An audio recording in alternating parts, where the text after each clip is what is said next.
trabalhar a nossa terceira questão. Já trabalhamos o acesso à justiça, a porta que se abre aí para a advocacia atuante, que possa selecionar os casos interessantes, segundo a diretriz da adequação, muito bem destacada aqui. E vamos então agora pensar em superação de obstáculos. Então a nossa terceira questão é: qual é a maior dificuldade que a advocacia encontra nessa atuação extrajudicial, na relação entre atividade notarial e o cliente? Então vamos começar com Eduardo.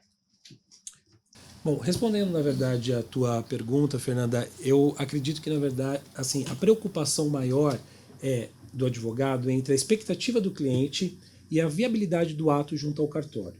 Porque vende-se uma ideia, normalmente quando o cliente chega no escritório, ele acredita que um ato extrajudicial ele é tão simples que por muitas vezes não precisa nem da figura do advogado. Né? Quantas vezes não chegaram clientes no escritório dizendo que foram ao cartório, mas que o cartório sinalizou que para aquele ato, um divórcio, um inventário, era necessária a presença de um advogado. Então, quando o cliente ele chega no escritório, ele chega de uma certa forma acreditando que aquele ato é um ato simples, que não vai dar muito trabalho e que vai ser resolvido em uma semana. Né? E quando você leva essa demanda para o cartório, e obviamente que no momento que o cartório ele de uma certa forma cumpre o papel do Poder Judiciário, ele está correto em tomar certos cuidados. E aí, por mais que a gente não queira falar de burocracia, existe uma burocracia, existe, na verdade, protocolos que você tem que seguir, documentos que você tem que entregar, certidões com prazo de validade, e você encontra uma certa dificuldade e resistência. Como exemplo, tive uma cliente que precisava de uma certidão atualizada de Portugal, né? E ela já tinha, por inúmeras vezes, tentado isso fora com advogados do local e não tinha conseguido. E o cartório não iria realizar aquele ato se não tivesse aquela certidão. No judiciário, quando você entra com o inventário judicial, existe alguns mecanismos de exigências que são deixados de lado. Provavelmente, essa mesma certidão que nós teríamos que apresentar ao cartório, ela num processo judicial, ela não teria necessidade de estar lá no processo.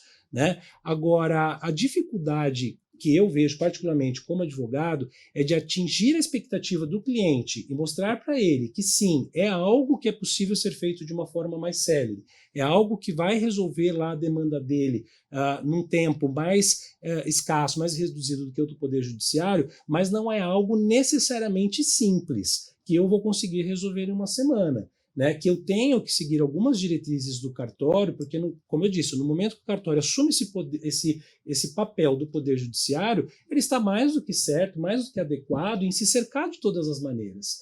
Né? Então, mostrar isso para o cliente e contentar, no sentido que às vezes ele fala, nossa, mas está demorando um mês. Não, está demorando um mês porque o cartório me exigiu essa documentação, nós temos que ir atrás dessa documentação, mas você pode estar certo de que quando houver a finalização do ato, o que vai ser entregue a você tem a mesma eficácia, tem a mesma validade do que uma sentença judicial.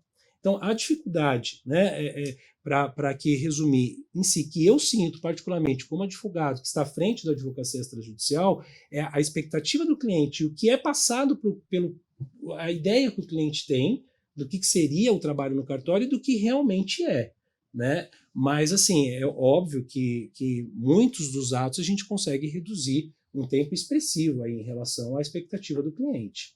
É muito interessante porque expectativas irrealistas geram frustrações e conflitos. Quando você vai ter aqui um exagero, né, na perspectiva. E acho que até foi falada essa situação dos protocolos documentais, né? A gente usa a palavra burocracia, assim como às vezes a palavra paternalismo, né? E são palavras que, embora a gente às vezes tenha um peso, elas também são equívocas, elas têm vários sentidos. A burocracia no sentido de organização documental para a segurança jurídica também faz parte, vamos dizer aqui, né, justamente desse arcabouço que faz sentido para que a situação da regularização jurídica aconteça de uma forma apropriada.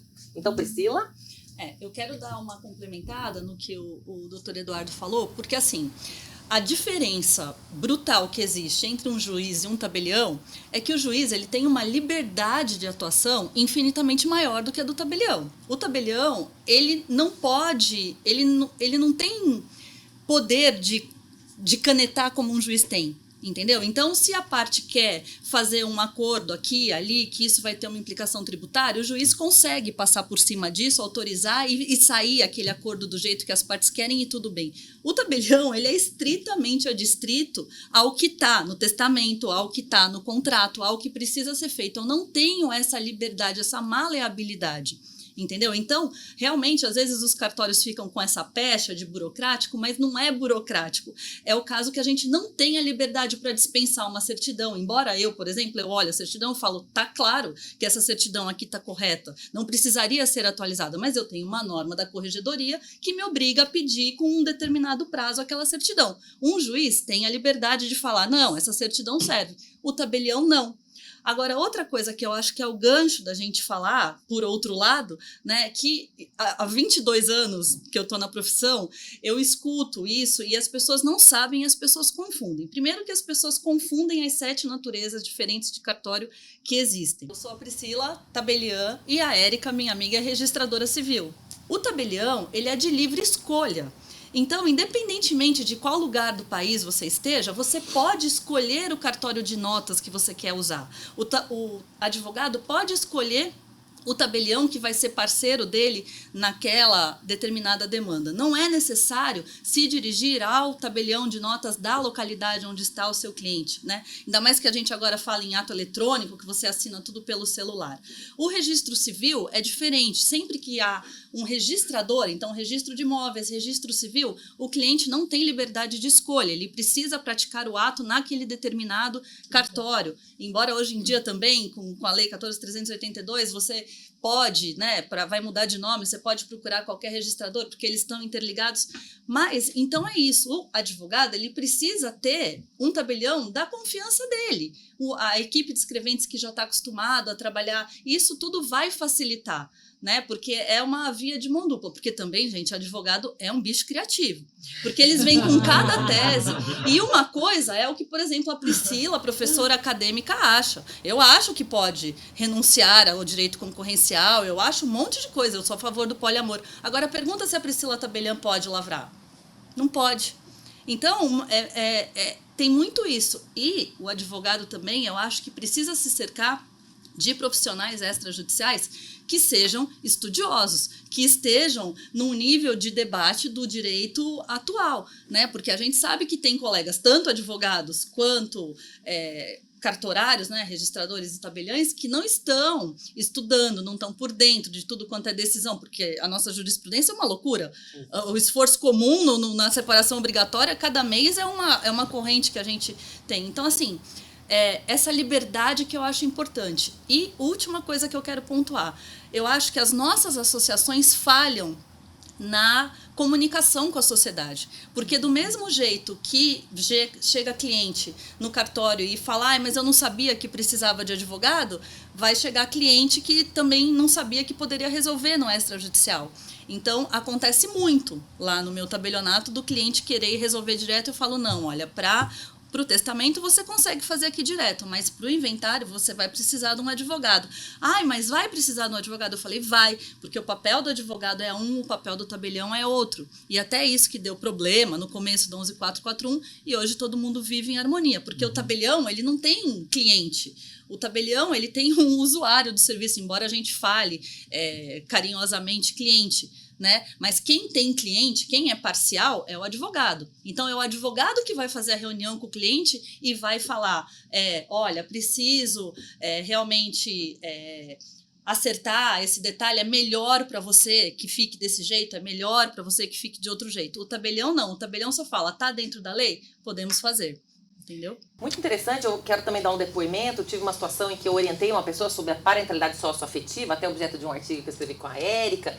E quando essa pessoa foi ao cartório, né, ele falou, não pode fazer, porque, enfim, só pessoas maiores, capazes, o filho afetivo morava com esse padrasto, que era também pai da irmã, mais de 40 anos, enfim. E aí eu falei, não, mas como assim pode? Aí ele mandou um e-mail para essa pessoa, que nem eu entendi. Eu falei, mas o que é isso? Eu não entendi nada, Ministério Público. Eu falei, olha, não tem, vai lá e conversa. Então, acho que tem um ponto importante que a Priscila trouxe, e me lembrei, né, dessas respostas aqui de vocês, que é a comunicação clara. Veja, ela estava sem advogado, na verdade estava, porém eu estava no suporte. Aí ela falou, olha, vai lá e fala que não tem nada a ver com o Ministério Público, vai lá e fala que, né, até acionei a Érica, falei, Érica, se precisar, vou colocar a Érica, que é registradora civil, para conversar com o registrador civil, porque, né, pensei para corregedoria, já me empolguei, falei, que absurdo, né, advogada é assim, a terceira resistência. Eu segurei, pessoal, falei, não vai.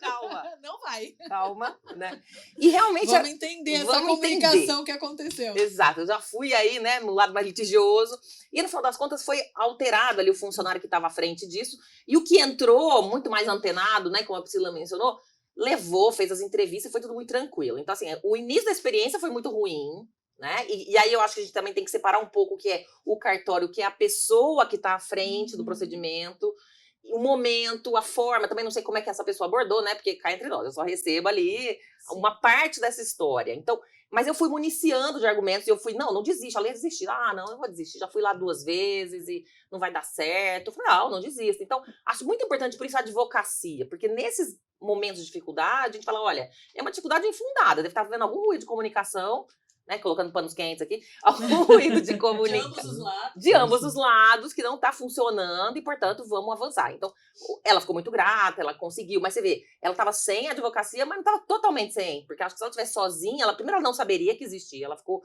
assim, maravilhada com a possibilidade desse reconhecimento afetivo de uma realidade de mais de 40 anos, ela ficou maravilhada e depois frustrada, ela disse, mas não serve para mim, porque eu sem advogada, eu, né, com as minhas limitações, então, realmente o valor da informação jurídica e a presença de alguém que ajude aí a compreensão e como aí desenvolver os melhores caminhos faz toda positiva diferença. Muito bem, com isso terminamos então a terceira questão.